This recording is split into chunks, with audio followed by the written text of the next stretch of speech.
Welcome to Coffee Before Call Time. This is your host, Cassandra, and we're doing this live on Substack. And then you can rewatch all of these if you want to listen to the audios on my podcast with intention from Cassandra, wherever you listen to podcasts. But today I wanted to chat with you about this theory that if you don't quit, you automatically win. And it goes back to one of my all time favorite quotes from Harrison Ford about the acting industry. And I remember clinging onto this Harrison Ford quote when I was, you know, 16, 20, 25, growing up, starting in acting, cutting my teeth. And to this day, I feel like it is like a rock that I hold to remind me. So Harrison Ford has this quote that he said probably eons ago at this point that goes something like Hollywood is a lot like a bus. And I think this applies to any sort of career just before I dive into it. It's not just actors, but Hollywood is one of those like infamously like risky and almost like nonsensical career paths. So a lot of people are like, well, what do you think, makes someone successful? Right. And Harrison Ford was saying, I feel like it's like a bus and everybody gets on the bus, right, when they're young. And I think this goes for like whatever career, whatever your creative dreams are, whatever you're following, when you're in your teens, your 20s, you have like such hope and optimism and you get on that bus and you're excited about it. And then as you stay on that bus, as you keep going on in life, you start noticing people just getting off the bus at different stops, right? They're like, oh, I found a more stable thing that I'd rather do. I'm going to get off the bus. Oh, actually, my family needs me for this. So I'm going to get off the bus. And there are all different reasons that life throws at us, right? To get off the bus. However, he was saying one of the things that I always come back to is that the people that ultimately make it, they never get off the bus, right? I'm hearing like a weird noise. I don't know if it's coming from. I don't know if you guys can hear it. Let me know if you're here live and you can hear like a weird, like almost a computery like fan noise. Um, but anyway, um, and I love that quote. And then just recently I was reminded of it. I think it was 2 days ago, which is why it kind of was top of mind for this chat today. I saw a Seth Rogen interview. And he was talking again. The interviewer asked him, "Hey, Seth, you've been in Hollywood forever, right? Like since you were a young man, and now, like with the studio and everything he's done, he's had like just quite a trajectory, and he's known a lot of people." And they were like, "Well, what do you think from what you've seen? What what is the differentiating factor between the people who make it and the people who don't?" And he said, "Honestly, the ones who don't have quit." And it was kind of just like so refreshing and interesting to hear his take on it because he goes on to say, listen, I've like seen so many people in this industry as I've been going through the years. And the one biggest common denominator is that the ones who don't make it quit. They don't make it because they quit, right? Whereas like I have seen when people just kind of stay with it and they figure out whatever they need to do to like keep going, whether that's like, obviously have another job to pay the bills, do these things to re-inspire them in slow seasons, create their own work, all those different things that there are so many different kind of like random lucky ways breaks happen that, in addition to like the more standard, like, work your way up the ladder kind of thing where you do small parts and slightly bigger parts and all that stuff. He's like, I've seen all different kinds of ways that like people can have that break. But the one common denominator is that they just didn't quit.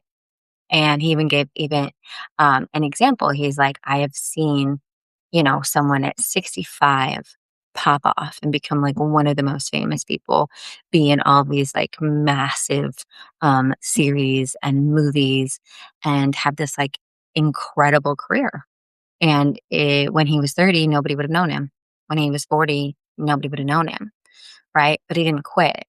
And it just really got me thinking because I remember, you know, postpartum when I was really, asking myself, am I serious about this? Am I like serious about diving into this again? Because my other business that I created, um, my mindfulness business, my coaching business, when I published 4 different books and I had courses and I was, having coaching clients and all of that stuff, I created that while I was acting in my 20s. And when that really blew up and took off, and I was getting so much success and income and praise, and things were rocking and rolling in that world, and I kind of diverted my attention for a while. It took me a minute to come back. And I remember, probably was, around the pandemic that I started getting those thoughts. I had them kind of like dribbled in here and there. And then when my grandma passed away, it was even more pertinent. I feel like she was reminding me of that like true desire I had in my heart that started this whole thing. And especially post Heston, when I had to get really clear on, I don't have enough time as a mom to do everything. I really have to be focused with my energy. And, I'm in my late 30s. Like I said, I have a kid.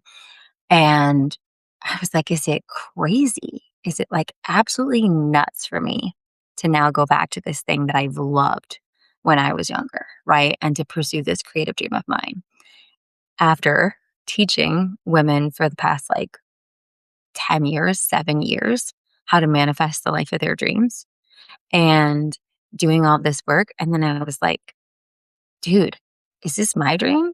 Is this my dream?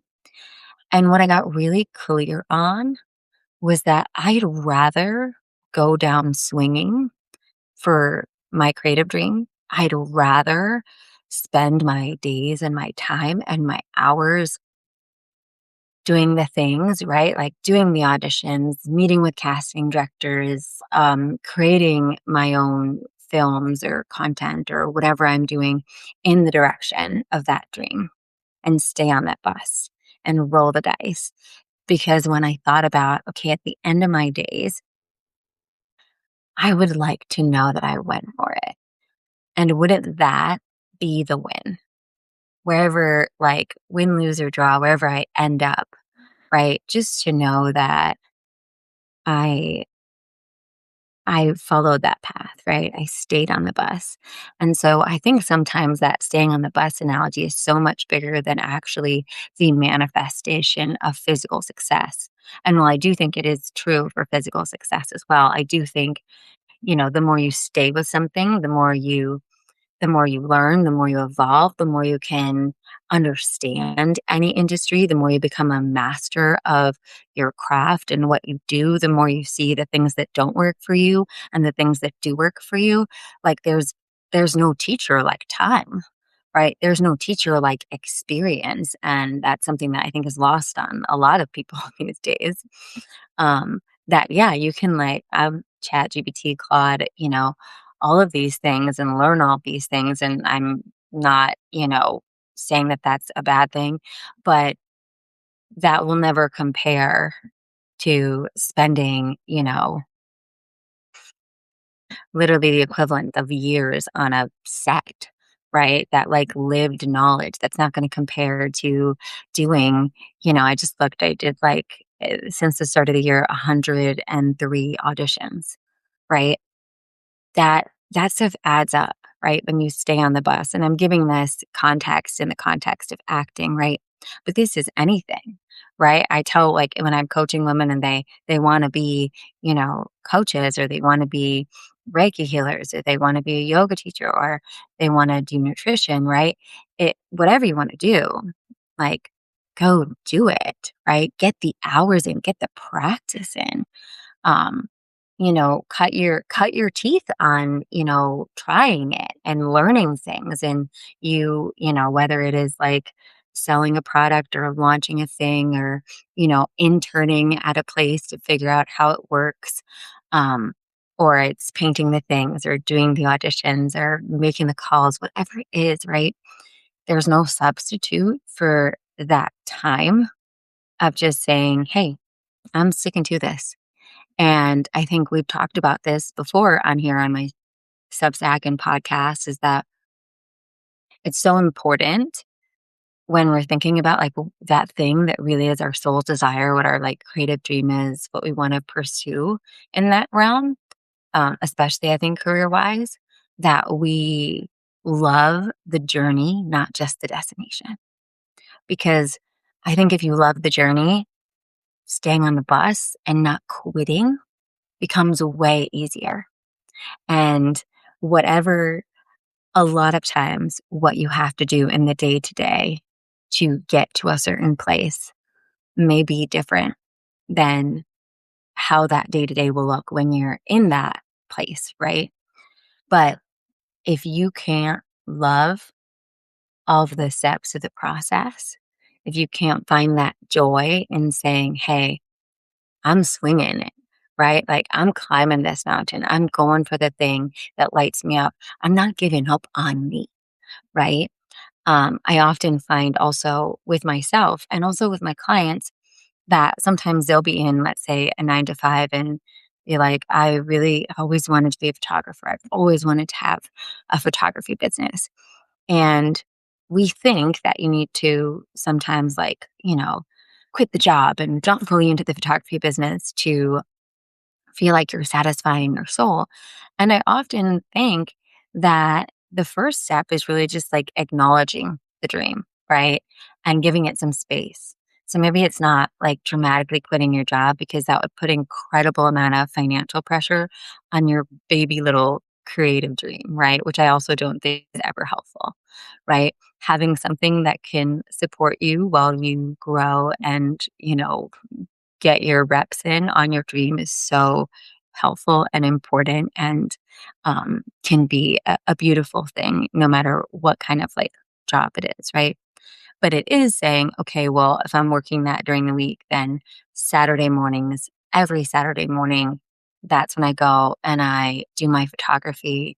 And maybe I'm going to post those pictures on Instagram or I'm going to send out a Substack newsletter with my photography, every week from whatever my photography walk was that week, right? And I often find the second we get on that bus, the second we say, I'm going to pursue it and I'm going to keep it in my life in whatever capacity I can manage right now, even if it's not my full time 40-hour week thing, but I'm going to keep that light burning. I'm going to keep that candle burning.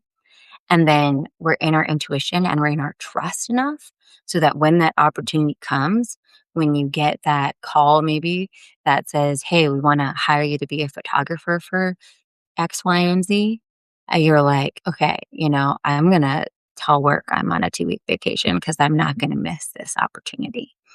And you kind of just figure it out as you go. And maybe I'm like, going off. But this is a reminder this week for our little Monday chat that sometimes the secret to success can be as simple as not giving up, simple as doing whatever you need to do to stay in the game. And even if that is taking like a month off because you're like super stressed out and you need to reset and you need to be with your family or, do whatever you need to do, right? You can take a month off, right? If that's what's going to keep you in the game long term because you're looking at the big picture.